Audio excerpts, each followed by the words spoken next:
Ola, Uber, rapid இது போன்ற gap சர்வீசஸ நீங்க அதிகம் பயன்படுத்துறீங்களா? அப்போ இது உங்களுக்கான செய்தி.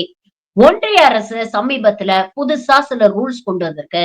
அது பிரகாரம் பார்த்தீங்கன்னா, கேப் அக்ரிகேட்டர்ஸ் அதாவது ஓலா, ஊபர், ரேபிடோ போன்ற கம்பெனிஸ் பீக் ஹவர்ஸ்ல ரெகுலர் ஃபேர விட டபுள் மடங்கு சார்ஜ் பண்ணலாம் அப்படிங்கிற ஒரு ரூல ஒன்றிய அரசு கொண்டு வந்திருக்கு. இவ்வளவு நாள் 1 1/2 மடங்கு வரைக்கும் சார்ஜ் பண்ணிட்டு இருந்தாங்க. இப்போ டபுள் மடங்கு சார்ஜ் பண்ணலாம்.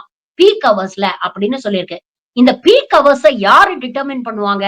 அப்படிங்கிறது நமக்கு ஏற்கனவே தெரியும். இந்த கேப் அக்ரிகேட்டர்ஸ் தான் டிட்டர்மின் பண்ணுவாங்க.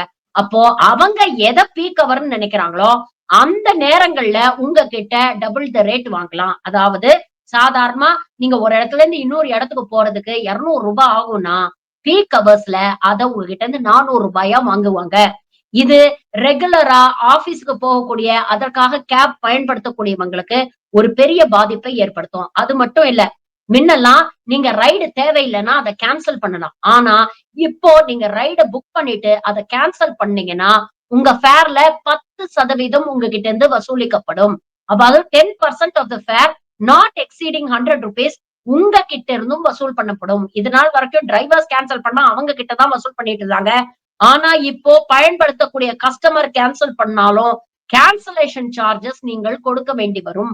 அப்படிங்கிற ஒரு ரூல கொண்டு வந்திருக்காங்க. இப்போ சொல்லுங்க, நாம தொடர்ந்து சொல்லிட்டு இருக்கோம். இது கார்ப்பரேட்டுகளுக்கான அரசு, கார்ப்பரேட்டுகளுக்கான அரசுன்னு. மீண்டும் ஒரு முறை இந்த மாதிரி சட்டங்கள கொண்டு வந்து, இத ஏழை எளிய மக்களுக்கான அரசு இல்ல, நடுத்தர மக்களுக்கான அரசு இல்ல, முழுக்க முழுக்க கார்ப்பரேட்டுகளுக்கான அரசு அப்படிங்கிறத பாஜக மீண்டும் நிரூபித்திருக்கிறது. அதனால அடுத்த தடவ கேப்ல போகும்போது கேர்ஃபுல்லா யோசிச்சு கேப்ப புக் பண்ணுங்க.